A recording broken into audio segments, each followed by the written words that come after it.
The reckoning of games journalism as we know it. I don't know why I'm talking like this. What's going on, guys? Welcome to another episode of Smash JT. And major, the biggest news in games journalism in the past couple decades just took place today. This is huge news. And while it doesn't affect everything in the entire industry, it does a major, massive portion of it. With plenty of industry vets being affected by this, tons of sites that are interweaved and interconnected that I'm just finding out about now. This huge puppet master behind the scenes that controls all games media we're finding out about through consolidation. And what just took place today is not just gonna blow your mind for what's going on in the background of the video game industry, but also shed light on what it's turning into and how independent journalists, if you will, which I still don't consider myself a journalist. I'm a YouTuber that likes to write about video games, and I guess ergo if that makes me a journalist, I guess, but I just don't like the name for obvious reasons. I'm a dude that just likes talking about video games, alongside a slew of other people out there that just share a passion for video games. We don't care about the nonsense, the propaganda, the stories of agenda to be pushed behind the scenes. We just want great games to play and share our love for them with each other. And what just took place today is actually gonna help that cause in a weird way. I hope. JT. Hit that subscribe, give me a like, and check out SmashJT.com for the full article written about what's going on behind the scenes in the game industry when it comes to video game journalists. And here's the thing. I know a lot of people might hear me talk about gaming journalists as always laughing them off, but I don't like to just pile every single person into a bucket. There are certain people out there that do a fantastic job covering the video game industry in a light that a lot of people never saw and bringing problems, issues to light that are needed that we can discuss and hopefully move to a better place. I know a lot of people don't like Jason Schreier. I personally feel like he does great work for Bloomberg. He used to work at Kotaku. There's probably a good reason he left there. But he's just one of many that come to mind. There's also Paul Tassi, who I've had my run-ins with as well, but writes great articles that I stand behind. And even if we don't always agree, it's perfectly fine. It doesn't mean every journalist out there sucks just because Kotaku is a terrible website. But I digress. So what took place today is the Gamer was purchased and acquired by IGN's parent company, Ziff Media. And while a lot of people don't even know what the Gamer is, it's going to make massive waves in the entire industry. The Gamer is a network family of digital brands. The portfolio of it includes well-known publications like Eurogamer, GamesIndustry.biz, Rock Paper Shotgun, VG 24/7, and Dicebreaker. The business also holds shares in Digital Foundry, Outside Xbox, and Hookshot, which a lot of people might hear Hookshot and be like, who the hell's Hookshot? What is that? Hookshot is a branch of another family that also holds the reins and rights to companies like Nintendolife, PushSquare, PureXbox, and the somewhat new Time Extension, which I'm actually a big fan of. I like Time Extension a lot. But it's fascinating to me how all of these sites are all, if you dig deep enough, you see they all go back to one central location under one massive umbrella. And that is so concerning for everyone that I don't even know where to begin to talk about it. Like, knowing that there is one puppet master controlling all of these media sites, controlling the narrative on how they want people to talk, what they want people to talk about, what games they will cover, what games they will actively choose to not talk about, and all the drama behind the scenes because of that is very concerning.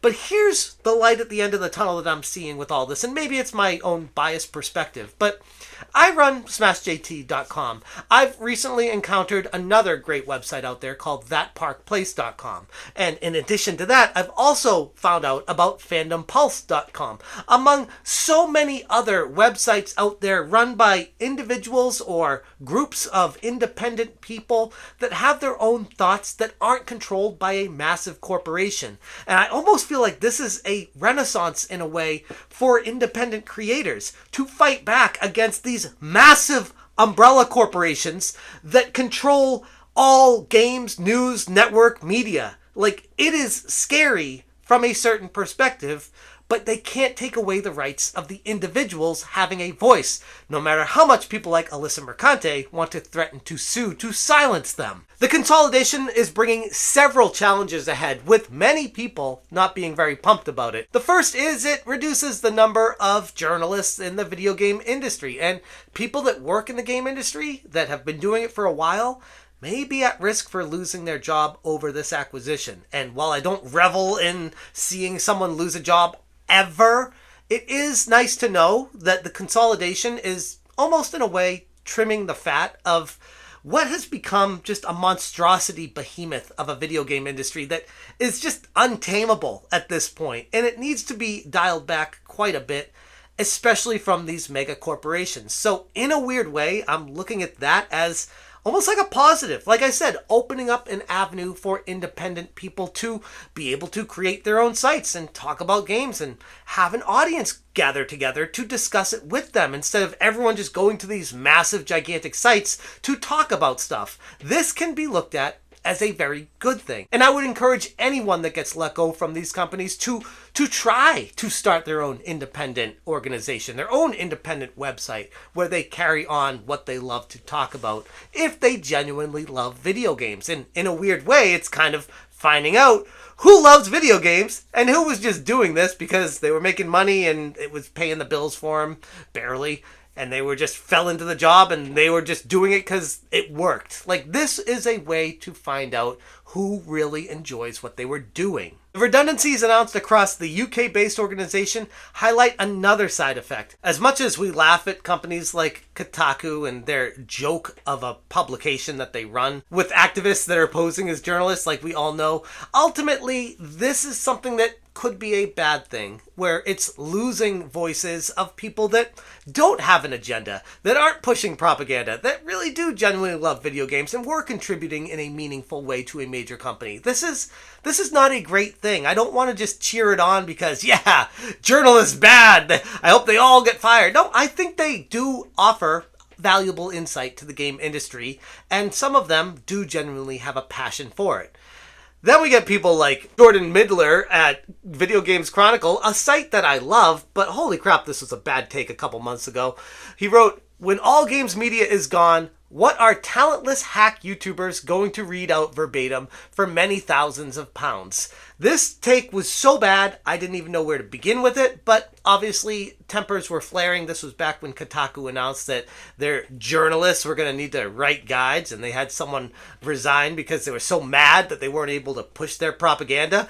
That was the Kotaku situation back then, and then there were industry vets that were trying to stand up for them, saying, yeah, these people should be able to push their propaganda and their agendas because, yeah, narratives. It's like, it was not a great look for anyone, and hopefully the climate has calmed down a little bit since then. But again, this is great for sites like SmashJT.com because of the environment consolidation creates more room for independent gaming websites. Without the same level of corporate oversight, independent sites like this can provide honest, unfiltered reviews and commentary, fostering, hopefully, a more genuine connection with their audience, which I would argue is kind of exactly why the traditional games journalism media is a dying dinosaur, because these people that hide behind their pen and paper all day don't interact with their audience. They've lost connection with reality. They don't care about the perception of the gamers.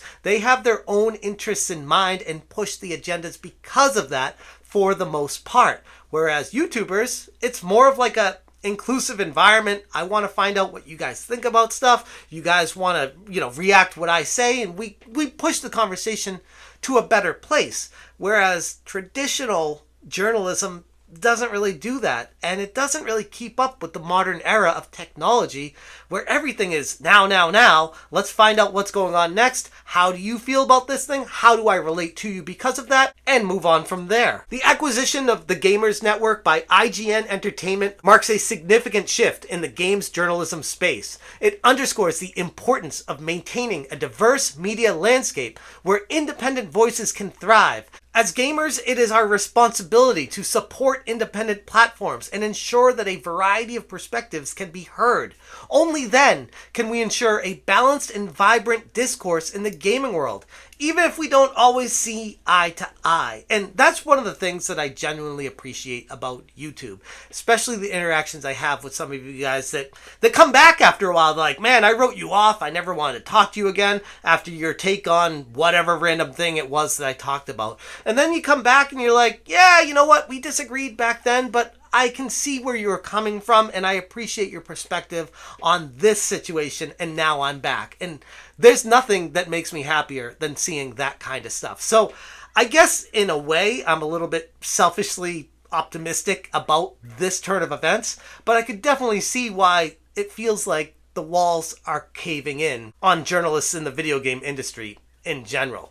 I'm going to leave it there. If you want more information, full links, references, sources, check out smashjt.com. I will link this article in the description below. Thank you guys so much for watching, and as always, you stay smashing. Smash JT. Smash JT. Smash JT.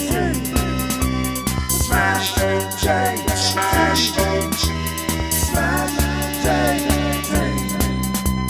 Smash JT. Smash JT.